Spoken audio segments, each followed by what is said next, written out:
Robert Francis Kennedy, commonly known as Bobby, or by his initials RFK, was an American politician from Massachusetts.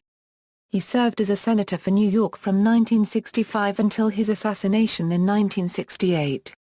He was previously the 64th U.S. Attorney General from 1961 to 1964, serving under his older brother, President John F. Kennedy, and his successor, President Lyndon B. Johnson.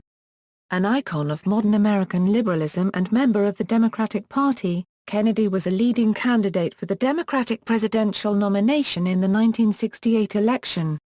After serving in the U.S. Naval Reserve as a Seaman Apprentice from 1944 to 1946, Kennedy graduated from Harvard College and the University of Virginia School of Law.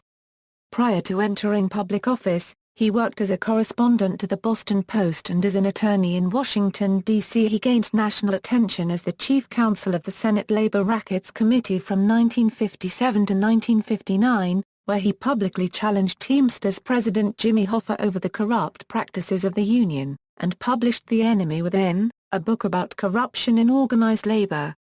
A prominent member of the Kennedy family, Bobby was the campaign manager for his brother Jack in the 1960 presidential election and was appointed Attorney General during his presidential administration. He also served as a White House advisor to the president from 1961 to 1963. His tenure is best known for its advocacy for the African American civil rights movement, crusade against organized crime and the mafia, and diplomacy during the Berlin crisis of 1961. After his brother's assassination, Kennedy left the Johnson administration to run for the United States Senate in 1964, defeating Republican incumbent Kenneth Keating. In 1968, Kennedy campaigned for the presidency and was a leading Democratic candidate, appealing particularly to Black, Hispanic, and Catholic voters. Shortly after midnight on June 5, 1968, after Kennedy defeated Senator Eugene McCarthy in the California presidential primary, he was shot by Sirhan Sirhan, a 24-year-old Palestinian, and died the following day. Early life: Kennedy was born on November 20, 1925, in Brookline, Massachusetts, the seventh child of the businessman-politician Joseph Patrick Joe Kennedy, and philanthropist Rose Elizabeth Fitzgerald. His brothers were longtime Senator Edward Moore Ted Kennedy, World War II casualty Joseph Patrick Joe Kennedy, Jr., and President John Fitzgerald Jack Kennedy. Robert's father was a wealthy businessman, and a leading Irish Catholic figure in the Democratic Party. After he stepped down as ambassador to England in 1940, Joe Sr. focused his attention on his firstborn, Joe Jr., planning that he would enter politics and be elected president. After Joe Jr. was killed during World War II, those hopes fell on his second son Jack to become president. The father had the money, connections and the ambitions to play a central role in the family's political ambitions. In September 1927, the Kennedy family moved to Riverdale, New York, a wealthy neighborhood in the Bronx, then 2 years later, moved 5 miles northeast to Bronxville, New York. Bobby spent summers with his family at their compound in Hyannisport, Massachusetts, and Christmas and Easter holidays with his family at their winter home in Palm Beach, Florida, purchased in 1933. He attended public elementary school in Riverdale from kindergarten through 2nd grade. Then Bronxville School, the public school in Bronxville, from 3rd through 5th grade, repeating the 3rd grade. Then Riverdale Country School, a private school for boys in Riverdale, for 6th grade. In March 1938, when he was 12, Robert sailed with his mother and his 4 youngest siblings to England, where his father had begun serving as ambassador.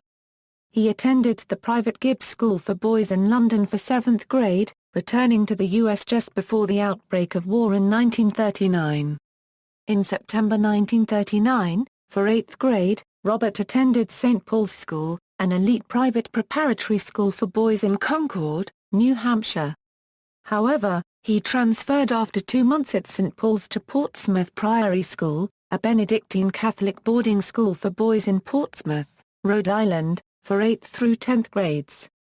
In September 1942, Kennedy transferred to Milton Academy, a 3rd boarding school in Milton, Massachusetts, for 11th and 12th grades. Navy service. 6 weeks before his 18th birthday, Bobby enlisted in the U.S. Naval Reserve as a Seaman Apprentice, released from active duty until March 1944 when he left Milton Academy early to report to the V-12 Navy College training program at Harvard College in Cambridge, Massachusetts. His V-12 training was at Harvard, Bates College in Lewiston, Maine, and Harvard. On December 15, 1945, the U.S. Navy commissioned the destroyer Usher Joseph P. Kennedy, Jr., and shortly thereafter granted Kennedy's request to be released from naval officer training to serve aboard Kennedy, starting on February 1, 1946, as a Seaman Apprentice on the ship's shakedown cruise in the Caribbean. On May 30, 1946, he received his honorable discharge from the Navy. For his service in the Navy, Kennedy was eligible for the American Campaign Medal and the World War II Victory Medal. Further study and journalism. In September 1946, Kennedy entered Harvard as a junior, having received credit for his time in the V-12 program. Kennedy worked hard to make the Harvard varsity football team as an end, was a starter and scored a touchdown in the first game of his senior year before breaking his leg in practice, earning his varsity letter when his coach sent him in for the last minutes of a game against Yale, wearing a cast. Kennedy graduated from Harvard with a bachelor's degree in government in March 1948. After graduating, Kennedy immediately sailed off on the RMSA Queen Mary with a college friend for a 6-month tour of Europe and the Middle East, accredited as a correspondent of the Boston Post, for which he filed 6 stories. 4 of these stories, filed from Palestine shortly before the end of the British Mandate, provided a first-hand view of the tensions. He was critical of the British policy in Palestine. Further, he praised the Jewish people he met there as hardy and tough. Kennedy held out some hope after seeing Arabs and Jews working side by side but, in the end felt the hate in Palestine was too strong and would lead to a war. In September 1948, Kennedy enrolled at the University of Virginia School of Law in Charlottesville. On June 17, 1950, Kennedy married Ethel Skate at St. Mary's Catholic Church in Greenwich, Connecticut. Kennedy graduated from law school in June 1951 and flew with Ethel to Greenwich to stay in his father-in-law's guest house.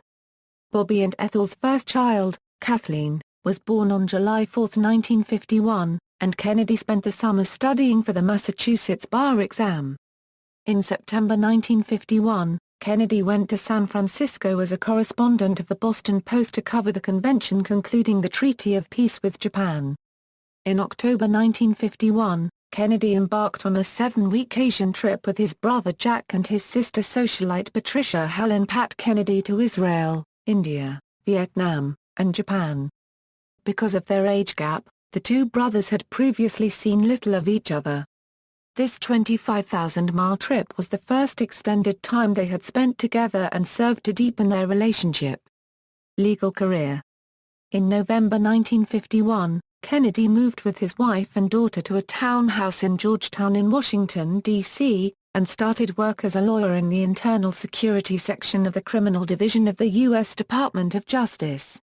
In February 1952, he was transferred to the Eastern District of New York in Brooklyn to prosecute fraud cases. On June 6, 1952, Kennedy resigned to manage his brother Jack's successful 1952 U.S. Senate campaign in Massachusetts. In December 1952, at the behest of his father, he was appointed by Republican Senator Joe McCarthy as assistant counsel of the U.S. Senate Permanent Subcommittee on Investigations. This was a highly visible job for Robert. He resigned in July 1953, but retained a fondness for McCarthy.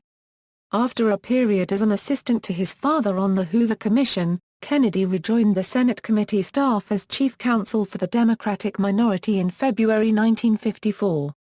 When the Democrats gained the majority in January 1955, he became chief counsel.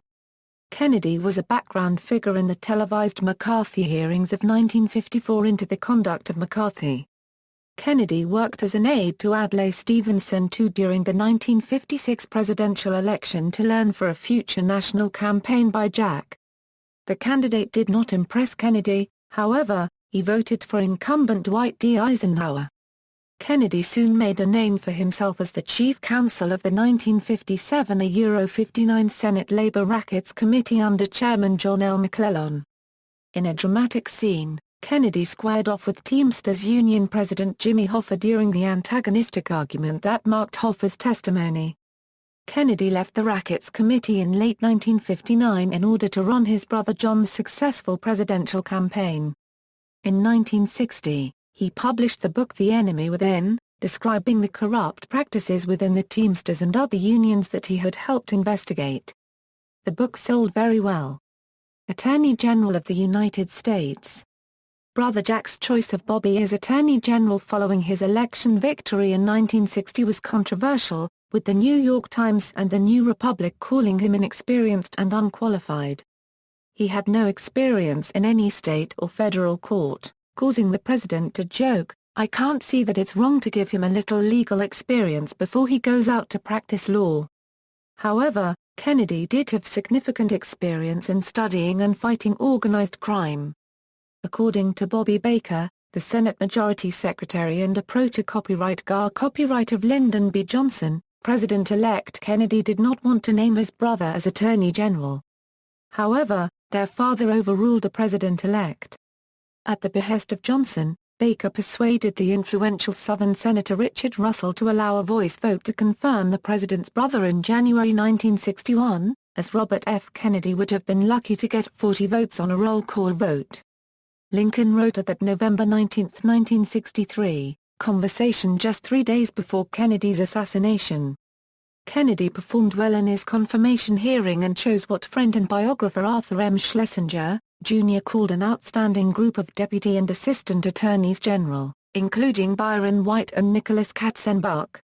Hilty concludes that Bobby played an unusual combination of role as a campaign director, attorney general, executive overseer, controller of patronage, chief advisor, and brother protector, and that nobody before him had such power. His tenure as Attorney General was easily the period of greatest power for the office. No previous United States Attorney General had enjoyed such clear influence on all areas of policy during an administration. To a great extent, President Kennedy sought the advice and counsel of his younger brother, resulting in Robert F. Kennedy remaining the president's closest political advisor. Kennedy was relied upon as both the president's primary source of administrative information and as a general counsel with whom trust was implicit, given the familial ties of the two men. He exercised widespread authority over every cabinet department, leading the Associated Press to dub him, Bobby Washington's number 2 man. The president once remarked about his brother that, "If I want something done and done immediately, I rely on the Attorney General. He is very much the doer in this administration, and has an organizational gift I have rarely if ever seen surpassed." Berlin. As one of President Kennedy's closest White House advisers, RFK played a crucial role in the events surrounding the Berlin crisis of 1961. Operating mainly through a private back-channel connection to Soviets by Georgy Bolshakov, RFK relayed important diplomatic communications between the U.S. and Soviet governments. Most significantly, this connection helped the U.S. set up the Vienna Summit in June 1961 and later defuse the tank standoff with the Soviets at Berlin's Checkpoint Charlie in October. Organized crime and the Teamsters. As Attorney General, Kennedy pursued a relentless crusade against organized crime and the mafia, sometimes disagreeing on strategy with J. Edgar Hoover, director of the Federal Bureau of Investigation. Convictions against organized crime figures rose by 800% during his term. Kennedy was relentless in his pursuit of Teamsters Union President Jimmy Hoffa, resulting from widespread knowledge of Hoffa's corruption in financial and electoral actions, both personally and organizationally. The enmity between the two men was intense, with accusations of a personal vendetta being exchanged between the two. In what Hoffa called a blood feud between him and Kennedy. In 1964 Hoffa was imprisoned for jury tampering. Civil rights. As Attorney General, Kennedy expressed the administration's commitment to civil rights during a 1961 speech at the University of Georgia Law School. "We will not stand by or be aloof, we will move. I happen to believe that the 1954 Supreme Court school desegregation decision was right. but my belief does not matter. It is now the law. Some of you may believe the decision was wrong. That does not matter. It is the law. In 1963, FBI Director J. Edgar Hoover, who viewed civil rights leader Martin Luther King, Jr. as an upstart troublemaker calling him an enemy of the state, presented Kennedy with allegations that some of King's close confidants and advisers were communists. Concerned that the allegations, if made public, would derail the administration's civil rights initiatives, Kennedy warned King to discontinue the suspect associations, and later felt compelled to issue a written directive authorizing the FBI to wiretap King and other leaders of the Southern Christian Leadership Conference, King's civil rights organization. Although Kennedy only gave written approval for limited wiretapping of King's phones on a trial basis, for a month or so, Hoover extended the clearance so his men were unshackled to look for evidence in any areas of King's life they deemed worthy. The wiretapping continued through June 1966 and was revealed in 1968, days before Kennedy's death. Kennedy remained committed to civil rights enforcement to such a degree that he commented, in 1962, that it seemed to envelop almost every area of his public and private life from prosecuting corrupt Southern electoral officials to answering late-night calls from Coretta Scott King concerning the imprisonment of her husband for demonstrations in Alabama. During his tenure as Attorney General, he undertook the most energetic and persistent desegregation of the administration that Capitol Hill had ever experienced. He demanded that every area of government begin recruiting realistic levels of black and other ethnic workers, going so far as to criticize Vice President Lyndon B. Johnson for his failure to desegregate his own office staff. Although it has become commonplace to assert the phrase the Kennedy administration, or even President Kennedy, when discussing the legislative and executive support of the civil rights movement, between 1960 and 1963, a great many of the initiatives that occurred during President Kennedy's tenure were as a result of the passion and determination of an emboldened Robert Kennedy, who through his rapid education in the realities of Southern racism, underwent a thorough conversion of purpose as Attorney General.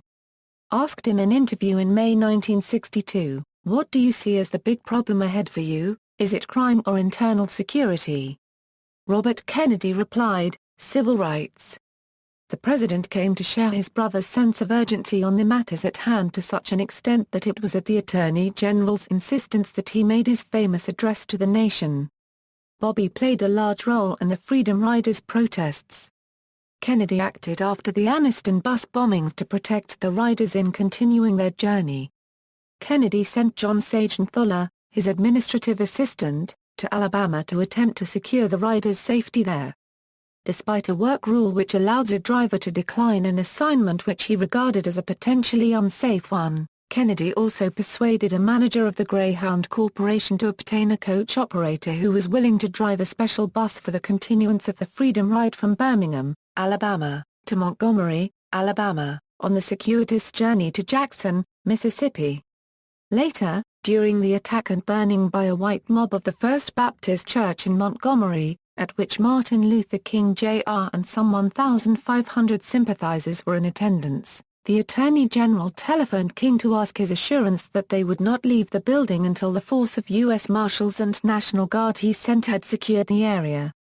King proceeded to berate Kennedy for allowing the situation to continue.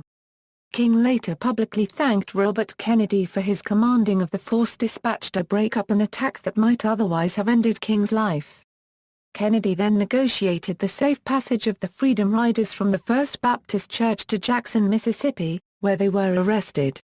He offered to bail the Freedom Riders out of jail, but they refused. This upset Kennedy, who went so far as to call any bandwagoners of the original Freedom Rides honkers. Kennedy's attempts to end the Freedom Rides early were in many ways tied to an upcoming summit with Khrushchev and de Gaulle, believing the continued international publicity of race riots would tarnish the president heading into international negotiations. This reluctance to protect and advance the Freedom Rides alienated many of the civil rights leaders at the time who perceived him as intolerant and narrow-minded. In September 1962, he sent U.S. Marshals to Oxford, Mississippi, to enforce a federal court order allowing the admittance of the first African-American student, James Meredith, to the University of Mississippi. Kennedy had hoped that legal means, along with the escort of U.S. Marshals, would be enough to force Governor Ross Barnett to allow the school admission. He also was very concerned there might be a mini-civil war between the U.S. Army troops and armed protesters. President John F. Kennedy reluctantly sent federal troops after the situation on campus turned violent. Ensuing riots during the period of Meredith's admittance resulted in hundreds of injuries and 2 deaths. Yet Kennedy remained adamant concerning the rights of black students to enjoy the benefits of all levels of the educational system. The Office of Civil Rights also hired its first African-American lawyer and began to work cautiously with leaders of the civil rights movement. Robert Kennedy saw voting as the key to racial justice, and collaborated with Presidents Kennedy and Johnson to create the landmark Civil Rights Act of 1964, which helped bring an end to Jim Crow laws. As U.S. Senator and presidential candidate, he was to maintain his commitment to racial equality into his own presidential campaign, extending his firm sense of social justice to all areas of national life and into matters of foreign and economic policy. During a speech at Ball State University in Muncie, Indiana on April 4, 1968, Kennedy questioned the student body on what kind of life America wished for herself. Whether privileged Americans had earned the great luxury they enjoyed and whether such Americans had an obligation to those, in U.S. society and across the world, who had so little by comparison. It has been argued that although this speech has been largely overlooked and ignored, because of the assassination of Martin Luther King, Jr., it was one of most powerful and heartfelt speeches Kennedy delivered. After the assassination of his brother Jack, Bobby undertook a 1966 tour of South Africa in which he championed the cause of the anti-apartheid movement. The tour was greeted with international praise at a time when few politicians dared to entangle themselves in the politics of South Africa. Kennedy spoke out against the oppression of the native population and was welcomed by the black population as though a visiting head of state. In an interview with Look magazine he had this to say. At the University of Natal and Durban, I was told the church to which most of the white population belongs teaches apartheid is a moral necessity. A questioner declared that few churches allow black Africans to pray with the white because the Bible says that is the way it should be, because God created Negroes to serve. But suppose God is black, I replied. What if we go to heaven and we, all our lives, have treated the Negro as an inferior, and God is there, and we look up and he is not white? What then is our response? There was no answer. Only silence. In South Africa, a group of foreign press representatives chartered an aircraft, after the National Union of South African Students failed to make sufficient travel arrangements. Kennedy not only accommodated a suspected special branch policeman on board, but took with good grace the discovery that the aircraft had once belonged to Fidel Castro. Civil liberties. Kennedy also used the power of federal agencies to influence U.S. Steel not to institute a price increase. The Wall Street Journal wrote that the administration had set prices of steel by naked power, by threats, by agents of the state security police. Yale law professor Charles Reich wrote in the New Republic that the Justice Department had violated civil liberties by calling a federal grand jury to indict U.S. Steel so quickly, then disbanding it after the price increase did not occur. Death penalty issues. During the John F. Kennedy administration, the federal government carried out its last pre-Furman federal execution and Robert Kennedy, as Attorney General, represented the government in this case. In 1968, Kennedy expressed his strong willingness to support a bill then under consideration for the abolition of the death penalty. Cuba. As his brother's confidant, Kennedy oversaw the CIA's anti-Castro activities after the failed Bay of Pigs invasion. He also helped develop the strategy to blockade Cuba during the Cuban Missile Crisis instead of initiating a military strike that might have led to nuclear war. Kennedy had initially been among the more hawkish elements of the administration on matters concerning Cuban insurrectionary aid. His initial strong support for covert actions in Cuba soon changed to a position of removal from further involvement once he became aware of the CIA's tendency to draw out initiatives and provide itself with almost unchecked authority in matters of foreign covert operations. Allegations that the Kennedys knew of plans by the CIA to kill Fidel Castro, or approved of such plans, have been debated by historians over the years. John F. Kennedy's friend and associate, historian Arthur M. Schlesinger, Jr., for example, expressed the opinion that operatives linked to the CIA were among the most reckless individuals to have operated during the period, providing themselves with unscrutinized freedoms to threaten the lives of Castro and other members of the Cuban revolutionary government regardless of the legislative apparatus in Washington, freedoms that, unbeknownst to those at the White House attempting to prevent a nuclear war, placed the entire U.S.-Soviet relationship in perilous danger. The family jewels documents, declassified by the CIA in 2007, suggest that before the Bay of Pigs invasion Bobby personally authorized one such assassination attempt. However, ample evidence exists disputing that fact, specifically that Robert Kennedy was only informed of an earlier plot involving CIA's use of mafia bosses Santo Trafficante, Jr. and John Rosselli during a briefing on May 7, 1962. And in fact directed the CIA to halt any existing efforts directed at Castro's assassination.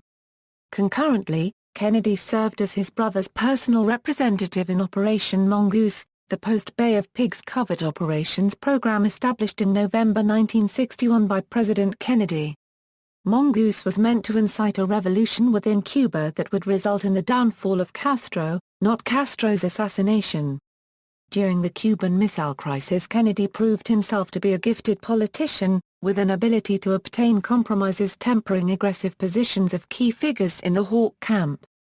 The trust the president placed in him on matters of negotiation was such that Robert Kennedy's role in the crisis is today seen as having been of vital importance in securing a blockade, which averted a full military engagement between the United States and Soviet Russia. His clandestine meetings with members of the Soviet government continue to provide a key link to Nikita Khrushchev during even the darkest moments of the crisis, in which the threat of nuclear strikes was considered a very present reality.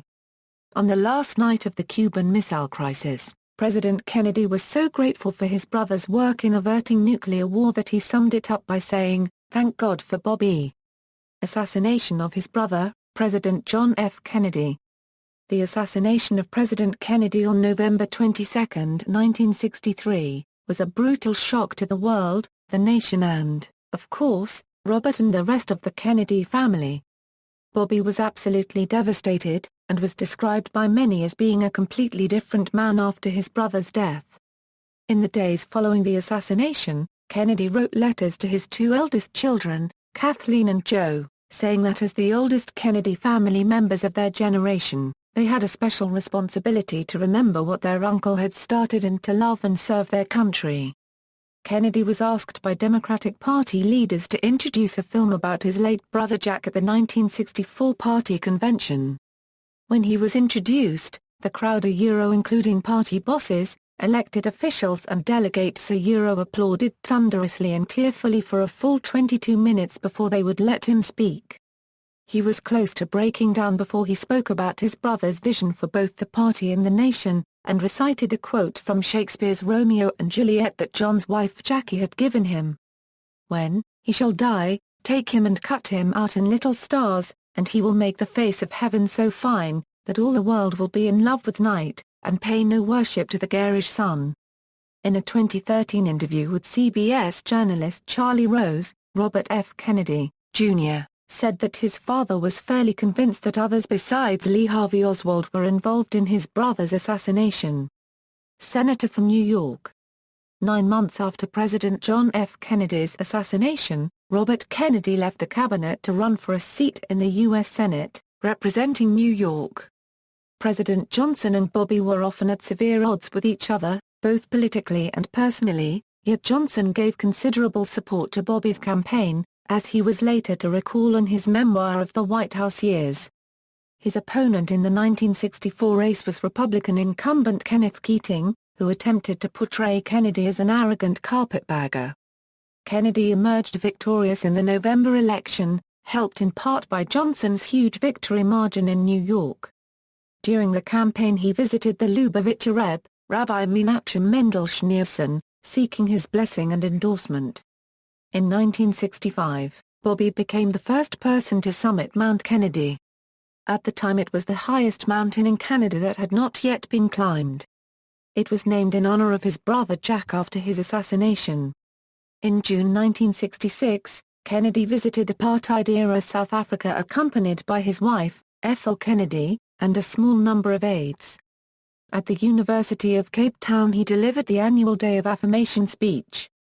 A quote from this address appears on his memorial at Arlington National Cemetery. During his years as a senator, Kennedy also helped to start a successful redevelopment project in poverty-stricken Bedford-Stuyvesant, Brooklyn and New York City, visited the Mississippi Delta as a member of the Senate Committee reviewing the effectiveness of war on poverty programs and, reversing his prior stance, called for a halt and further escalation of the Vietnam War. As senator, Kennedy endeared himself to African Americans, and other minorities such as Native Americans and immigrant groups. He spoke forcefully in favor of what he called the disaffected, the impoverished, and the excluded, thereby aligning himself with leaders of the civil rights struggle and social justice campaigners, leading the Democratic Party in a pursuit of a more aggressive agenda to eliminate perceived discrimination on all levels. Kennedy supported desegregation busing, integration of all public facilities, the Voting Rights Act of 1965 and anti-poverty social programs to increase education, offer opportunities for employment, and provide health care for African Americans. The administration of President Kennedy had backed U.S. involvement in Southeast Asia and other parts of the world in the frame of the Cold War. While Robert Kennedy vigorously supported President Kennedy's earlier efforts, like his brother he never publicly advocated commitment of ground troops. Senator Kennedy had cautioned President Johnson against commitment of U.S. ground troops as early as 1965. But Lyndon Johnson chose to commit ground troops on recommendation of the rest of President Kennedy's still intact staff of advisers. Robert Kennedy did not strongly advocate withdrawal from Vietnam until 1967, within a week of Martin Luther King taking the same public stand.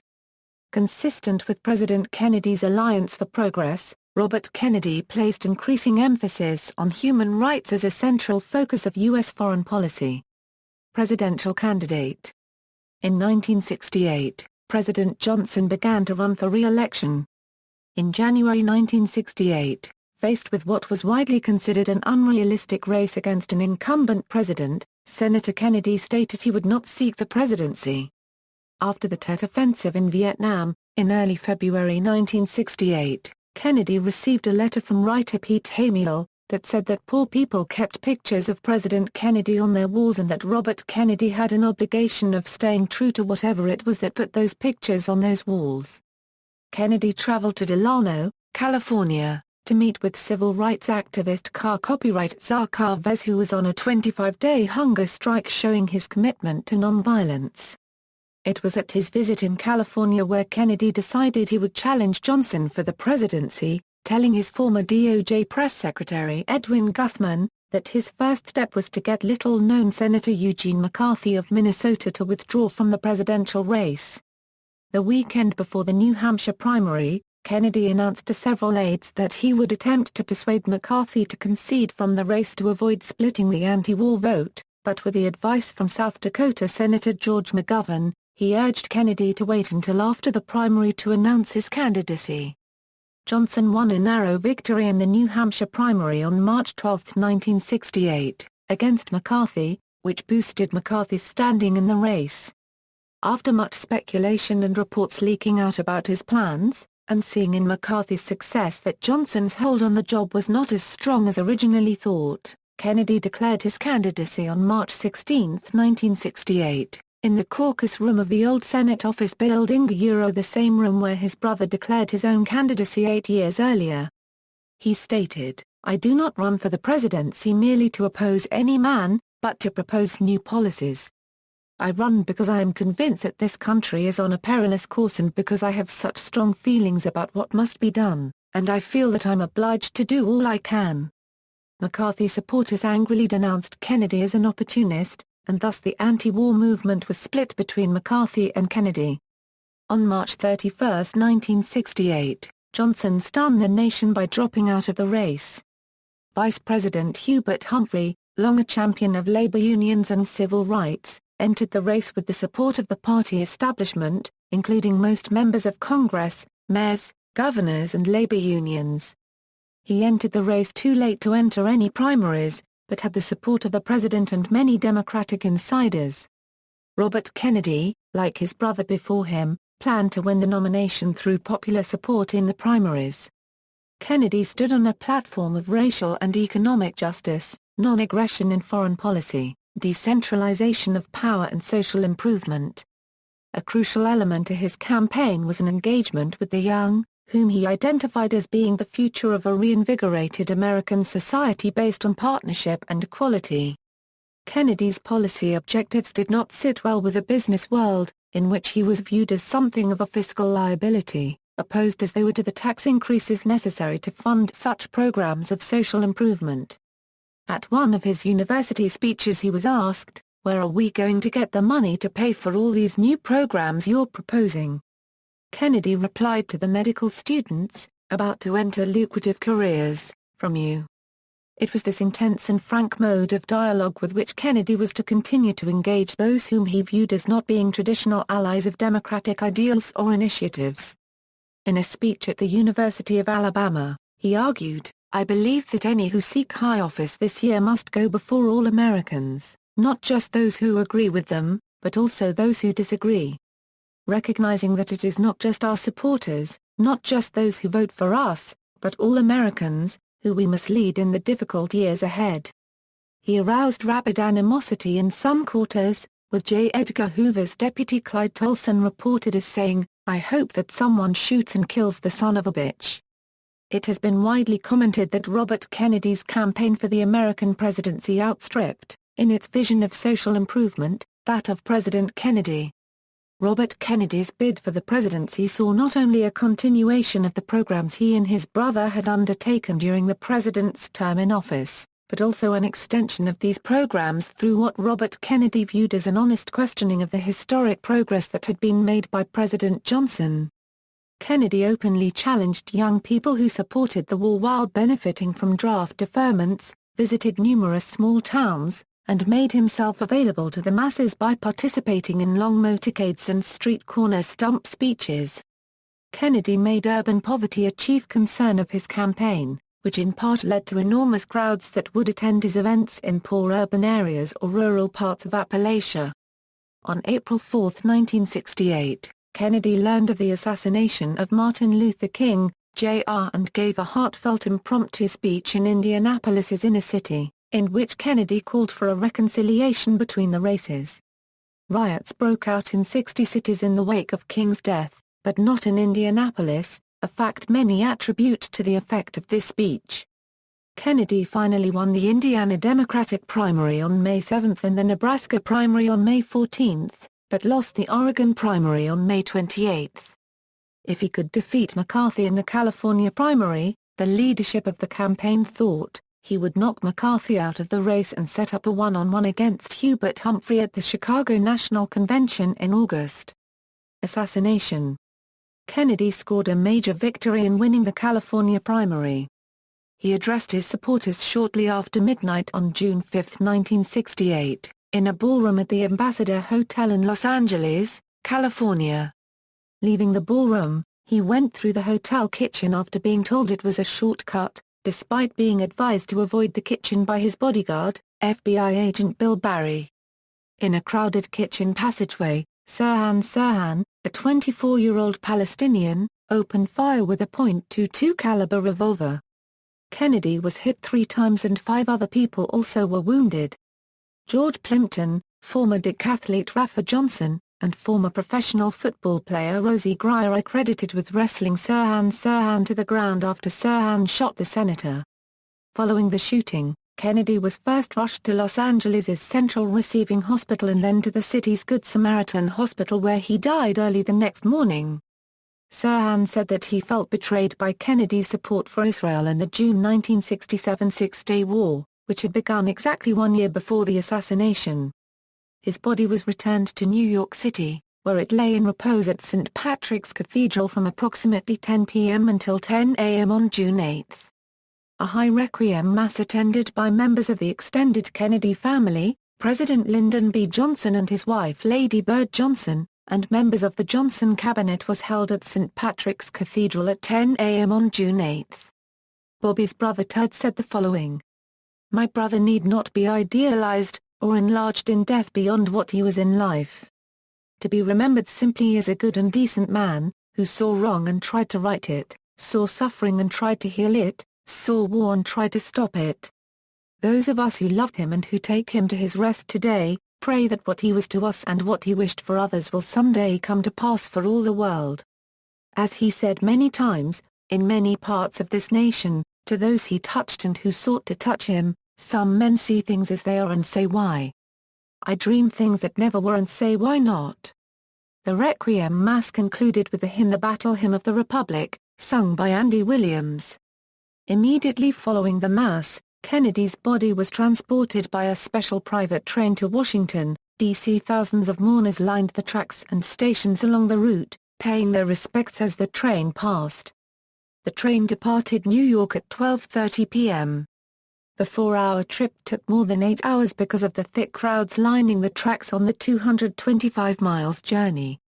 When the train arrived at Elizabeth, New Jersey, an eastbound train on a parallel track to the funeral train hit and killed 2 spectators after they were unable to get off the track in time, even though the eastbound train's engineer had slowed to 30 mph for the normally 55 mph curve and had blown his horn continuously and rang his bell through the curve. Scheduled to arrive at about 4:30 p.m., sticking brakes on the casket-bearing car also contributed to delays, and the train arrived at 9:10 p.m. on June 8. Bobby was buried near his brother, Jack, in Arlington National Cemetery in Arlington, Virginia. Bobby had always maintained that he wished to be buried in Massachusetts, but his family believed he should be interred in Arlington next to his brother. The Navy band played the Navy hymn. The procession passed the new Senate office building, and then proceeded to the Lincoln Memorial where it paused. The Marine Corps band played the Battle Hymn of the Republic. The funeral motorcade arrived at the cemetery at 10:24 p.m. As it entered the cemetery, people lining the roadway spontaneously lit candles to guide the motorcade to the burial site. A 15-minute ceremony began at 10:30 p.m. Cardinal Patrick Boyle, Roman Catholic Archbishop of Washington, officiated at the graveside service in lieu of Cardinal Richard Cushing of Boston, who fell ill during the trip. Also officiating was Archbishop of New York Terence Cook.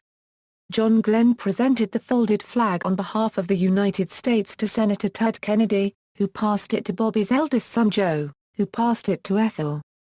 Arlington National Cemetery officials say that Bobby's burial was the only night burial to have taken place at the cemetery. However, the burial of Patrick Bouvier Kennedy and Jack's stillborn daughter Arabella also occurred at night. The 2 children were buried next to their father on December 5, 1963. On June 9, President Lyndon B. Johnson assigned security staff to all U.S. presidential candidates and declared an official national day of mourning. After the assassination, the mandate of the U.S. Secret Service was altered by Congress to include Secret Service protection of U.S. presidential candidates. Personal life. Family. On June 17, 1950, he married socialite Ethel Skakel, the third daughter of businessman George Skakel and Anne Brannack. Bobby and Ethel had 11 children. Kathleen Hartington Kennedy has 4 daughters and 1 grandson. Joseph Patrick Joe Kennedy has twin sons and 1 granddaughter from his first marriage. Robert Francis Kennedy, Jr., has 2 children from his first marriage, 4 children from his second marriage. David Anthony Kennedy died unmarried without children. Mary Courtney Kennedy has 1 daughter from her second marriage. Michael Lemoyne Kennedy had 3 children before his death. Mary Carey Kennedy has 3 daughters. Christopher George Kennedy has 4 children. Matthew Maxwell Taylor Max Kennedy has 3 children. Douglas Harriman Kennedy has 4 children. Rory Elizabeth Catherine Kennedy has 3 children. Rory was born the December after her father's assassination. Kennedy owned a home at the well-known Kennedy compound on Cape Cod in Hyannisport, but spent most of his time at his estate in McLean, Virginia, known as Hickory Hill, located west of Washington, D.C. His widow Ethel and their children continued to live at Hickory Hill after his death. She now lives full-time at the Hyannisport home. attitudes and approach. Despite the fact that his father's most ambitious dreams centered around his older brothers Joe Jr. and Jack, Bobby maintained the code of personal loyalty that seemed to infuse the life of the Kennedy family as a whole. His competitiveness was admired by his father and elder brothers, while his loyalty bound them more affectionately close. A rather timid child, Bobby was often the target of his father's dominating temperament. Working on the campaigns of Jack, Bobby was more involved, passionate and tenacious than the candidate himself, obsessed with every detail, fighting out every battle and taking workers to task. Bobby had, all his life, been closer to Jack than the other members of the Kennedy family. RFK's opponents on Capitol Hill maintained that his collegiate magnanimity was sometimes hindered by a tenacious and somewhat impatient manner. His professional life was dominated by the self-same attitudes that governed his family life via a certainty that good humor and leisure must be balanced by service and accomplishment. Schlesinger comments that Kennedy could be both the most ruthlessly diligent and yet generously adaptable of politicians, at once both temperamental and yet forgiving. In this, Kennedy was very much his father's son. Lacking truly lasting emotional independence and yet possessing a great desire to contribute. He lacked the innate self-confidence of his contemporaries and yet found a greater self-assurance in the experience of married life, an experience that he stated had given him a base of self-belief from which to continue his efforts in the public arena. Upon hearing yet again the assertion that he was ruthless, Kennedy once joked to a reporter, "If I find out who has called me ruthless, I will destroy him." And yet he also openly confessed to possessing a bad temper that required self-control. "My biggest problem as counsel, is to keep my temper." I think we all feel that when a witness comes before the United States Senate he has an obligation to speak frankly and tell the truth. To see people sit in front of us and lie and evade makes me boil inside. But you can't lose your temper if you do, the witness has gotten the best of you. Religious faith and Greek philosophy, central to Kennedy's politics and personal attitude to life and its purpose was his Catholicism, which he inherited from his family. Bobby was easily the most religious of his brothers. Whereas Jack maintained an aloof sense of his faith, Bobby approached his duties with a Catholic worldview. Throughout his life, Kennedy made reference to his faith, how it informed every area of his life, and how it gave him the strength to re-enter politics following the assassination of his elder brother. His was not an unresponsive and staid faith, but the faith of a Catholic radical, perhaps the first successful Catholic radical in American political history. In the last years of his life, he also found great solace in the metaphysical poets of ancient Greece, especially the writings of Aeschylus. In his Indianapolis speech on April 4, 1968, following the assassination of Martin Luther King, Jr., Bobby misquoted these lines from Aeschylus. "Even in our sleep, pain which cannot forget falls drop by drop upon the heart, until, in our own despair, against our will, comes wisdom through the awful grace of God." Electoral history, 1964 New York United States senatorial election, honors. D.C. Stadium in Washington, D.C. was renamed Robert F. Kennedy Memorial Stadium in 1969. In 1978, the United States Congress posthumously awarded Kennedy its Gold Medal of Honor. In 1998, the United States Mint released a special dollar coin that featured Kennedy on the obverse and the emblems of the United States Department of Justice and the United States Senate on the reverse. In Washington, D.C. On November 20, 2001, U.S. President George W. Bush and Attorney General John Ashcroft dedicated the Department of Justice headquarters building as the Robert F. Kennedy Department of Justice Building, honoring Robert F. Kennedy on what would have been his 76th birthday. They both spoke during the ceremony, as did Kennedy's eldest son, Joseph II. Numerous roads, public schools and other facilities across the United States were named in memory of Robert F. Kennedy in the months and years after his death. The Robert F. Kennedy Memorial Organization was founded in 1968, with an international award program to recognize human rights activists. It is now known as the Robert F. Kennedy Center for Justice and Human Rights. In a further effort to not just remember the late senator, but continue his work helping disadvantaged, A small group of private citizens launched the Robert F. Kennedy Children's Action Corps in 1969, which today helps more than 800 abused and neglected children each year. A bust of Kennedy resides in the library of the University of Virginia School of Law, from where he obtained his law degree. On June 4, 2008, on the eve of the 40th anniversary of the assassination of Kennedy, the New York State Assembly voted to rename the Triborough Bridge in New York City the Robert F. Kennedy Memorial Bridge, the second bridge in New York City named in honor of the former New York Senator, the RFK drawbridge being the first. New York State Governor David Paterson signed the legislation into law on Friday, August 8, 2008. Personal items and documents from Kennedy's office in the Justice Department building are displayed in a permanent exhibit, dedicated to him in the John F. Kennedy Library and Museum. The handcuffs used to arrest Kennedy's assassin Sirhan are now among the collection of the National Law Enforcement Museum. Kennedy and King, several public institutions jointly honor Robert F. Kennedy and Martin Luther King, Jr. in 1969, the former Woodrow Wilson Jr. College, a two-year institution and a constituent campus of the City Colleges of Chicago, was renamed Kennedy-King College. In 1994, the city of Indianapolis erected the landmark for Peace Memorial in Kennedy's honor near the space made famous by his oration from the back of a pickup truck the night King died. The monument in Martin Luther King, Jr. Memorial Park depicts a sculpture of Kennedy reaching out from a large metal slab to a sculpture of King, who is part of a similar slab. This is meant to symbolize their attempts in life to bridge the gaps between the races, an attempt that united them even in death. A state historical marker has also been placed at the site. A nephew of King and Indiana U.S. Congresswoman Julia Carson presided over the event. Both made speeches from the back of a pickup truck in similar fashion to Kennedy's speech.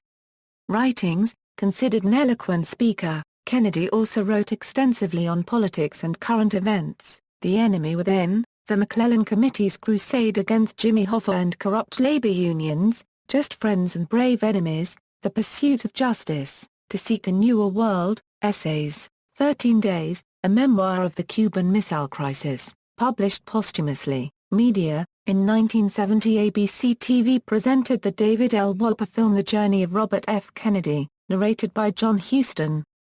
The 2012 documentary film Ethel about the life of Ethel Kennedy recounts many of the major personal and political events of Bobby's life, through interviews with family members including Ethel herself, and news footage. Barry Pepper won an Emmy for his portrayal of Bobby in The Kennedys, an 8-part 2011 miniseries. In the biographical movie J. Edgar, Kennedy is played by Jeffrey Donovan.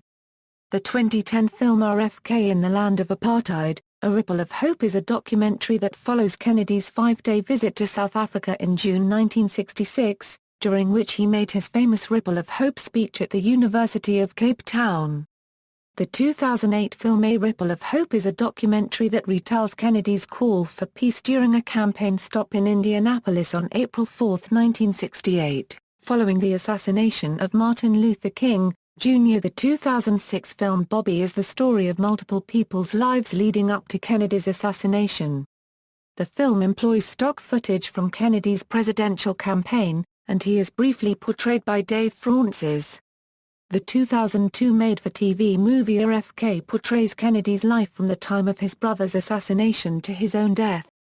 He is played by Linus Roark. Angstrom 1/2 ELJKO of Ang portrayed Kennedy in the 1998 HBO film The Rat Pack. The 1985 three-part TV miniseries Robert Kennedy and His Time stars Brad Davis and is based on the book of the same title by Arthur M. Schlesinger, Jr. Kennedy's role in the Cuban Missile Crisis has been portrayed by Martin Sheen in The Missiles of October and by Stephen Culp in 13 Days. Kennedy is portrayed by John Shear in the 1983 TV miniseries Kennedy. Kennedy is portrayed in Hoffa by Kevin Anderson. In 1967, Soviet poet Yevgeny Yevtushenko met with Bobby and in 1968 wrote a poem about him, THTHN Euro THNN on Euro TH micron THTH micron TH 1/2 N THTH 3/4 N TH 3/4 TH to the first. Robert Lowell wrote several poems about Bobby, His elegy for him included the line "Doom was woven in your nerves." The British playwright Roy Smiles' play about Bobby Kennedy's 1968 presidential campaign, The Last Pilgrim, was staged in London in 2010. It was shortlisted for Best Play at the Off West End Awards in the UK in 2011. Documentary filmmaker Dar Pennebaker made a number of films featuring Bobby and his family. His short film Jingle Bells follows Bobby and his children as they celebrate Christmas in New York City with local school children and Sammy Davis, Jr. His later film Hickory Hill documents the 1968 annual Spring Pet Show at Kennedy's Virginia estate, Hickory Hill. See also: Robert F. Kennedy assassination, list of assassinated American politicians, list of peace activists, references. Bibliography. External links: Robert F. Kennedy at the Biographical Directory of the United States Congress, annotated bibliography for Robert F. Kennedy from the ALSO's Digital Library for Nuclear Issues, text, audio, and video of Robert Kennedy's address at Ball State University, American Experience, RFK, PBS, text, audio, and video of Robert Kennedy's remarks on the assassination of Martin Luther King, Jr. text, audio, and video excerpt of Robert Kennedy's address at Cape Town University, Edward Kennedy eulogy to Robert Kennedy, Robert F. Kennedy at the Internet Movie Database, Robert F. Kennedy at Find a Grave, My Father's Stand on Cuba Travel. By Kathleen Kennedy Townsend, The Washington Post, April 23, 2009, rare photos, videos, audio clips and other RFK source materials from the U.S. National Archives. Radio Airchecks recordings of the shooting and death of Senator Kennedy including Mutual Radio's Andrew West's shooting coverage, continued live coverage from CBS Radio, announcements of RFK's death, CBS Radio's complete coverage of funeral mass St. Patrick's Cathedral, and CBS Radio coverage of the train arrival of RFK's body in Washington, D.C. KTTV assassination coverage at the Museum of Classic Chicago Television.